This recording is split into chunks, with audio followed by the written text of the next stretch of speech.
Hi అండి. ఈ వీడియోలో 32 సైజ్ బ్లౌజ్ కటింగ్ మార్కింగ్ ఎలా చేసుకోవాలో చూపిస్తాను. బ్యాక్ పార్ట్ అలాగే front part, sleeves, shape belt ఇవన్నిటిని స్టాండర్డ్ మెజర్మెంట్స్తో ఎలా కట్ చేసుకోవాలి. ఆది బ్లౌజ్ లేనప్పుడు ఓన్లీ మెజర్మెంట్స్ ఉన్నప్పుడు. సో అంతకంటే ముందు వెల్కమ్ టు అవర్ ఛానల్. మన ఛానల్లో అయితే సిల్క్ థ్రెడ్ బ్యాంగిల్స్ అలాగే బ్లౌజ్ కటింగ్ స్టిచ్చింగ్ వీడియోస్ ఉంటాయి.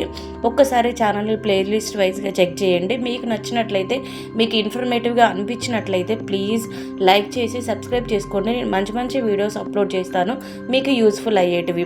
ఇంకా వీడియోలోకి వెళ్ళినట్లయితే 32 size blouse, cross cutting blouse marking ఎలా చేసుకోవాలనేది నేను మీ బోర్డు మీద మీకు క్లియర్గా ఎక్స్ప్లెయిన్ చేస్తాను. మనకి కావాల్సిన మెజర్మెంట్స్ ఏంటి, ఆ మెజర్మెంట్స్తో ఎలా కట్ చేసుకోవాలనేది చూపిస్తాను. ఫస్ట్ అయితే measurements length, chest, west, shoulder, arm whole, sleeve length, slew round, back neck అలాగే ఫ్రంట్ నెక్. ఈ మెజర్మెంట్స్తో మనం ముందుగా అయితే బ్యాక్ పార్ట్ ఎలా మార్కింగ్ చేసుకోవాలో చూపిస్తాను. బ్యాక్ పార్ట్ అయితే మనం బ్లౌజ్ పీస్కి కింది వైపు ఫస్ట్ బ్యాక్ పార్ట్ అయితే మార్కింగ్ చేసుకోవాలి. ఫోల్డెడ్ వైపు మన సైడ్ ఉండాలి, అలాగే ఓపెన్ సైడ్ మనకి ఆపోజిట్ సైడ్లో ఉండాలి. ఇప్పుడు నేను చూపిస్తున్న క్రాస్ మార్కింగ్ ఫోల్డెడ్, అలాగే రైట్ మార్కింగ్ ఓపెన్ అనమాట. కింది వైపు అయితే నడుం పట్టి దగ్గర ఖర్చు కోసం 1/2 ఇంచ్ మార్జిన్తో ఇలా అయితే ఒక లైన్ వేసుకోవాలి.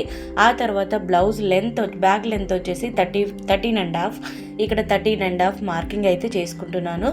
ఇలా 13.5 మార్కింగ్ చేసుకొని ఒక లైన్ డ్రా చేసుకొని, అలాగే భుజాల దగ్గర ఖర్చు కోసం ఇంకొక 1/2 ఇంచ్ లైన్తో ఇలా మార్జిన్ వేసుకోవాలి. ఇప్పుడైతే మనం లెంత్, బ్యాక్ లెంత్ మెజర్మెంట్ అయితే అయిపోయింది. ఆ తర్వాత చెస్ట్ వచ్చేసి 32/4 అంటే 8 ఇంచెస్కి ఇలా మార్కింగ్ చేసుకోవాలి. అలాగే 2 ఇంచెస్కి ఖర్చు కోసం మార్కింగ్ చేసుకోవాలి. ఇలా మార్కింగ్ చేసుకున్న తర్వాత లైన్స్ అయితే డ్రా చేసుకోవాలి.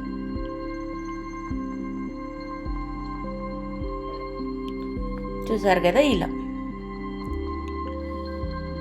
ఇప్పుడైతే నేను మెజర్మెంట్స్ రాస్తున్నాను. ఇంకా లెంత్ వచ్చేసి 13.5, అలాగే చెస్ట్ వచ్చేసి 8 ఇంచెస్ ఇంటూ 4 అంటే 32 సైజ్ అనమాట. ఇంకా ఈ 2 ఇంచెస్ మనం నడుము దగ్గర ఖర్చు ఉంటుంది కదా, ఆ ఖర్చు కోసం 2 ఇంచెస్ అనమాట. చిన్న సైజ్ బ్లౌజ్ కాబట్టి కొంచెం ఎక్కువే తీసుకున్నాను ఖర్చు. ఇంకా నెక్కి షోల్డర్కి కలిపి ఇక్కడైతే 5 ఇంచులు సో తీసుకోవచ్చు అనమాట. ఈ 5 ఇంచులు మనకి సరిపోతుంది చిన్న సైజ్ బ్లౌజ్ కాబట్టి. ఇలా 5 ఇంచెస్కి మార్కింగ్ చేసుకొని లైన్ అయితే డ్రా చేసుకోవాలి.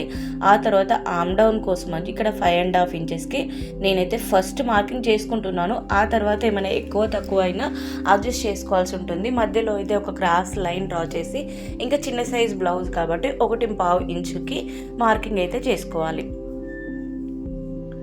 ఇలా చేసుకున్న తర్వాత రౌండ్ స్కేల్తో ఇలా కర్వ్ అయితే డ్రా చేసుకోవాలి. ఆ తర్వాత మనకి ఆర్మ్ హోల్ ఎంత ఉంది దాన్ని బట్టి మనకి మెజర్మెంట్ కరెక్ట్గా వచ్చిందా లేదా ఒకసారి చెక్ చేసుకుందాం.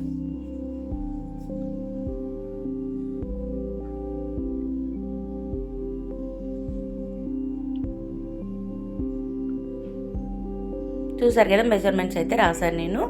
ఆ తర్వాత ఆర్మ్ హోల్ ఇక్కడ 15 అంటే 15/2 ఎంత వస్తుంది, 7.5 ఇంచెస్కి ఇలా మనం ఖర్చు కోసం, ఎందుకంటే కుట్టు వేస్తాం కదా, కుట్టు కోసం ఇలా అయితే డాట్స్ పెట్టుకొని అక్కడ నుంచి మనకి 7.5 వచ్చిందా లేదా అనేది క్లియర్గా ఒకసారి చెక్ చేసుకోవాలి. చూసినట్లయితే 7.5 వచ్చింది కాబట్టి మనం ఇంకా 5.5 ఆమూల్ డీప్ తీసుకున్నాం కదా, అక్కడ చేంజెస్ ఏమీ ఉండవు అనమాట. ఒకవేళ తక్కువ ఎక్కువ వచ్చినా మనం చేంజ్ చేయాల్సి ఉంటుంది. ఇక్కడైతే నెక్కి 2 ఇంచెస్, అలాగే మనం బ్యాక్ నెక్ ఎంత అనుకున్నాము స్టాండర్డ్ మెజర్మెంట్స్ 9 ఇంచెస్. సో నెక్కి 2 ఇంచెస్ తీసుకున్న తర్వాత ఇంకా డీప్ వచ్చేసి 9 ఇంచెస్కి ఇలా మార్కింగ్ చేసుకొని, ఎక్కడైతే 9 ఇంచెస్కి మార్కింగ్ చేసుకున్నామో అక్కడ 2.5 ఇంచెస్ అంటే 2.5 ఇంచులకి ఇలా మార్కింగ్ చేసుకొని ఆ లైన్స్ రెండింటిని, ఆ డాట్స్ రెండింటిని కలపాలి. కలిపిన తర్వాత ఇంకా రౌండ్ స్కేల్తో నెక్ షేప్ తీసుకోవాలి. ఇదైతే బ్యాక్ నెక్. ఇక్కడైతే మెజర్మెంట్స్ వేస్తున్నాను చూడండి. మనం 9 ఇంచెస్ తీసుకున్న దగ్గర 2.5 ఇంచెస్. ఇప్పుడైతే మనం టక్స్కి ఒక ఫార్ములా అప్లై చేయాలి. టక్స్ ఫార్ములా ఏంటంటే వెస్ట్ బై 8 ప్లస్ హాఫ్ అనమాట. మనకి ఇక్కడ వెస్ట్ అంటే నడుము కొలత ఎంత ఉంది, 28/8. సారీ, ఇక్కడ ఫస్ట్ 4 వేసాను, తర్వాత 8 వేసాను. 28/8 అంటే 3.5 వస్తుంది, అంటే 3.5 వస్తుంది. 3.5 ప్లస్ హాఫ్ అంటే 4. ఇక్కడ మనం టక్స్ ఎంత తీసుకోవాలి, 4 ఇంచెస్ తీసుకోవాలి. సో 4 ఇంచెస్, అలాగే టక్స్ హైట్ వచ్చేసి 3.5 ఇంచెస్.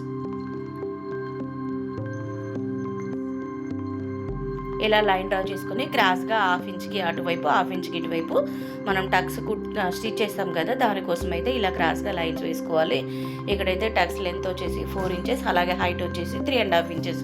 మనం ఇక్కడ కింది వైపున 1/2 ఇంచు పైనకి ఇలా క్లాత్ని అయితే కట్ చేసుకోవాలి. కట్ చేసుకున్నట్లయితే ఇక్కడ మనకి నడుము దగ్గర బ్లౌజ్ కరెక్ట్గా కూర్చున్నట్లుగా ఉంటుందన్నమాట. ఇదైతే బ్యాక్ పార్ట్ మార్కింగ్ క్లియర్గా ఎక్స్ప్లెయిన్ చేశానని అనుకుంటున్నాను. మీకు ఇందులో ఏమైనా డౌట్స్ ఉంటే నాకు ఖచ్చితంగా ఒక కామెంట్ రూపంలో అయితే చెప్పొచ్చు. ఇదైతే బ్యాక్ పార్ట్ మార్కింగ్ అనమాట. ఇంకా ఫ్రంట్ పార్ట్ మనం మార్కింగ్ చేసుకోవడం కోసం ముందుగా ఈ ఎలా అయితే ఉందో అలా వాల్యూస్ అన్నీ తీసేస్తున్నాను. మనం క్రాస్ కట్ చేయాలనుకుంటే క్లాత్ మీద క్రాస్గా పెట్టాలి బ్యాక్ పార్ట్ని, లేదా స్ట్రైట్ కట్ అనుకుంటే స్ట్రైట్గా పెట్టుకోవాలి. పెట్టుకున్న తర్వాత ఫస్ట్ మనం చేయాల్సింది ఏంటంటే కింద నుంచి 2 ఇంచులకి ఇలా ఒక లైన్ అయితే వేసుకోవాలి. లైన్ వేసుకొని రిమైనింగ్ పార్ట్ అయితే నేను తుడిపేశాను అనమాట. ఆ తర్వాత ఆమ్ డౌన్ దగ్గర ఇక్కడ ఫ్రంట్ పార్ట్ సైడ్ కొంచెం లోపలికి కరువు తీసుకోవాలి. ఇలా 1/2 ఇంచు ఇలా కరువు అయితే తీసుకోవాలి. ఇలా తీసుకున్న తర్వాత ఇంకా పైన ఉన్న దాన్ని అయితే నేను మలిపేసాను మీకు క్లియర్గా కనిపించడం కోసం. ఇంకా ఫ్రంట్ పార్ట్ ఫస్ట్ అయితే ఫ్రంట్ నెక్ ఎంత ఉంది 7 ఇంచెస్. సో 7 ఇంచెస్కి ఇలా లైన్ అయితే వేసుకొని ఇంకా రౌండ్ స్కేల్తో నెక్ షేప్ అయితే ఇచ్చుకోవాలి. ఆ తర్వాత ఇంకా బ్యాక్ పార్ట్ నెక్ కూడా నేను రబ్ చేసేసాను చూడండి. ఇంకా ఫ్రంట్ పార్ట్ అయితే రెడీ అవుతుంది. ఇంకా ఆ తర్వాత మనం ఏదైతే 2 ఇంచెస్ లైన్ తీసుకున్నామో ఆ లైన్కి 1 ఇంచ్ పైకి అయితే ఒక డాట్ పెట్టుకోవాలి. ఇప్పుడైతే నేను మీకు ప్రిన్స్ కట్కి ఇంకొక ఫార్ములా చెప్తాను. సో చెస్ట్ బై 4, మళ్ళీ ఆన్సర్ ఎంతైతే వస్తుందో బై 2, మళ్ళీ ఆన్సర్ ఎంత వస్తుందో -1. సో 32/4 అంటే 8 వస్తుంది, 8/2 అంటే 4 వస్తుంది, 4 - 1 3. సో ఈ బ్లౌజ్కి ప్రిన్స్ కట్ పాయింట్ 3 అనమాట. మనకి ప్రిన్స్ కట్ బ్లౌజ్ కట్ చేయడానికి ఇది చాలా యూజ్ అవుతుంది. సో ఖర్చు కోసం ఒక 1/2 ఇంచు తీసుకొని 3 ఇంచెస్కి ఇలా అయితే ఒక మార్కింగ్ చేసుకోవాలి. అంతకంటే ముందు మనం ఏదైతే 2 ఇంచెస్ లైన్ తీసుకున్నామో దాన్ని కంటే 1/2 ఇంచ్ కిందికి ఇలా అయితే ఒక లైన్ వేసుకోవాలి. ఇది ఫ్రంట్ పార్ట్ లెంత్ కిందికి వస్తుంది అనమాట. మనం ప్రిన్స్ కట్ పాయింట్ 3 అనుకున్నాం కదా, ఆ 3 ఇంచెస్ని కింది వైపు డ్రా చేసుకొని 2.5 ఇంచెస్ హైట్తో మెయిన్ డాట్కి మార్కింగ్ చేసుకోవాలి. అటువైపు ఇటువైపు 1 ఇంచ్ సరిపోతుంది అనమాట. చిన్న సైజ్ బ్లౌజ్ కాబట్టి. చూసారు కదా, ఇలా మనం ఏదైతే 1 ఇంచ్ పైకి మార్కింగ్ చేసుకున్నామో అక్కడికి మళ్ళీ ఆ షేప్ లాస్ట్ వైపు ఒక 1/2 ఇంచ్ పైకి నేను చూపిస్తున్న విధంగా కర్వ్ అయితే డ్రా చేసుకోవాలి. మీకు వీడియోలో చూస్తుంటే అర్థమవుతుందని అనుకుంటున్నాను. అలాగే ఉక్స్ పట్టీ దగ్గర ఎంతైతే ఉందో అంతకి హాఫ్కి ఇంకొక ఉక్స్ పట్టీ డాట్, మళ్ళీ ఈ రెండింటికి సెంటర్లో చంక దగ్గర వచ్చే డాట్కి అయితే వేసుకోవాలి. ఇక్కడైతే వాల్యూస్ చూపిస్తున్నాను నేను. సో మనం ప్రిన్స్ కట్ పాయింట్కి 1/2 ఇంచు ఖర్చు తీసుకొని 3 ఇంచెస్కి మనమైతే పెట్టుకున్నాం కదా, అది అక్కడ నుంచి 2.5 ఇంచెస్ హైట్తో మెయిన్ డాట్కి మార్కింగ్. మెయిన్ డాట్కి అటు 1 ఇంచ్ ఇటు 1 ఇంచ్ అయితే నేను మార్కింగ్ చేసుకున్నాను. అలాగే చంక దగ్గర నుంచి వచ్చే డాట్కి 3.5 ఇంచెస్కి, ఉక్స్ పట్టీ దగ్గర 2.5 ఇంచెస్కి. ఇది ఫ్రంట్ పార్ట్ మార్కింగ్. ఆ తర్వాత స్లీవ్స్ కట్ చేసుకోవడానికి ముందుగా క్లాత్ని అయితే 4 ఫోల్డెడ్గా చేసుకోవాలి. 4 ఫోల్డ్స్ మలుచుకోవాలి. ఆ తర్వాత క్లోజ్ వైపు మన వైపు, ఓపెన్స్ ఆపోజిట్ వైపు ఉంచుకొని ఖర్చు కోసం అయితే 1/2 ఇంచ్ లైన్తో మార్జిన్ వేసుకొని ఇంకా మనకి స్లీవ్ లెంత్ ఎంత అనుకున్నాం, దీనికి స్టాండర్డ్ మెజర్మెంట్స్ 9 అనమాట.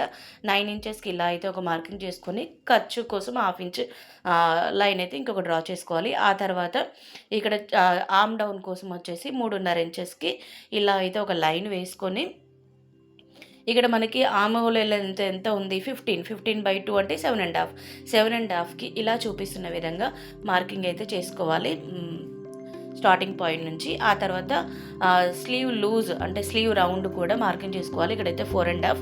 ఆ తర్వాత ఈ 2 మార్కింగ్స్ కలిపితే ఒక లైన్ అయితే డ్రా చేసుకోవాలి. ఇంకా 2 ఇంచెస్ ఖర్చుకి ఇంకొక లైన్ అయితే డ్రా చేసుకోవాలి. చూసారు కదా, క్లియర్గానే ఎక్స్ప్లెయిన్ చేస్తున్నాను నేనైతే. ఇంకా ఆ తర్వాత నేనైతే మెజర్మెంట్స్ వేస్తున్నాను. ఇక్కడ 9 ఇంచెస్ స్లీవ్ లెంత్, అలాగే ఆర్మ్ డౌన్ వచ్చేసి 3.5 ఇంచెస్. ఆ తర్వాత ఆర్మ్ డౌన్ లెంత్ వచ్చేసి కరువు లెంత్ వచ్చేసి 7.5, స్లీవ్ రౌండ్ వచ్చేసి 4.5, అలాగే 2 ఇంచెస్ ఖర్చులకి.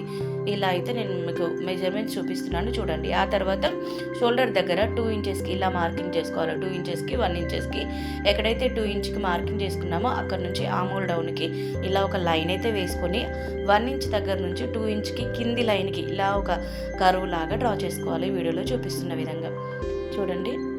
ఇలా చేసినట్లయితే పర్ఫెక్ట్ కర్వ్ వస్తుందన్నమాట. ఇలా స్ట్రైట్గా ఒక లైన్ డ్రా చేసుకొని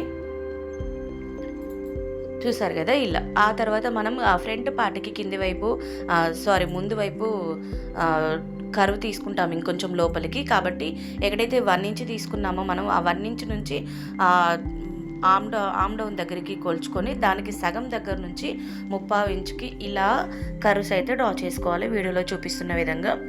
ఇదైతే స్లీవ్స్ మార్కింగ్ అనమాట. ఈ స్టాండర్డ్ మెజర్మెంట్స్తో ఇలా స్లీవ్స్. ఇప్పుడైతే షేప్ బెల్ట్ ఎలా మార్కింగ్ చేసుకుందామో చూపిస్తాను. ముందుగా అయితే బ్యాక్ పార్ట్ ఎంతైతే ఉందో అంత లెంత్ అయితే ముందు తీసుకోవాలి షేప్ బెల్ట్ కోసం. ఒకవైపు ఫ్రంట్ ఒకవైపు బ్యాక్ అలా మార్కింగ్ చేసుకొని ఫ్రంట్ వైపు 3 ఇంచెస్కి అలాగే బ్యాక్ సైడ్ 2.5 ఇంచెస్కి ఇలా అయితే డాట్స్ పెట్టుకొని లైన్స్ అయితే డ్రా చేసుకోవాలి. చూసారు కదా ఇలా. ఆ తర్వాత ఫ్రంట్ వైపు నుంచి 4 లేదా 4.5 ఆ ఏరియాలో ఒక డాట్ పెట్టుకొని అక్కడైతే 2.25 కి ఒక మార్కింగ్ చేసుకొని ఆ 3 డాట్స్ కలుపుతూ ఇలా అయితే కర్వ్ డ్రా చేసుకోవాలి. ఇదైతే షేప్ బెల్ట్ మార్కింగ్ అనమాట. సో మనం ఎంత తీసుకున్న మెజర్మెంట్ 3 అలాగే 2.5 మిడిల్లో అయితే 2.25. సో ఇది స్టిచ్ చేసిన తర్వాత ఎంత వస్తుందంటే 2.5 అలాగే 1.3 3/4 అలాగే 2 ఇంచెస్ ఇలా మనకి స్టిచ్ చేసిన తర్వాత షేప్ బెల్ట్ వస్తుందన్నమాట. సో వీడియో మొత్తం కంప్లీట్గా ఎక్స్ప్లెయిన్ చేశానని అనుకుంటున్నానండి. బ్యాక్ పార్ట్ అలాగే front part, sleeves, shape belt. ఇలా కనుక మీరు బ్లౌజ్ కట్ చేసుకున్నట్లయితే 32 సైజ్ పర్ఫెక్ట్గా బ్లౌజ్ సెట్ అవుతుందండి. ఏమైనా డౌట్స్ ఉన్నట్లయితే ప్లీజ్ నాకైతే ఒక కామెంట్ చేయడం అయితే మర్చిపోవద్దు. సో 32 సైజ్ బ్లౌజ్ కటింగ్ క్లియర్గా ఎక్స్ప్లెయిన్ చేశానని అనుకుంటున్నాను. వీడియో నచ్చినట్లయితే లైక్ చేయడం అలాగే మంచి మంచి వీడియోస్ కోసం ఛానల్ని సబ్స్క్రైబ్ చేసుకోవడం అయితే మర్చిపోవద్దు. థ్యాంక్ యూ అండి. Thank you for watching.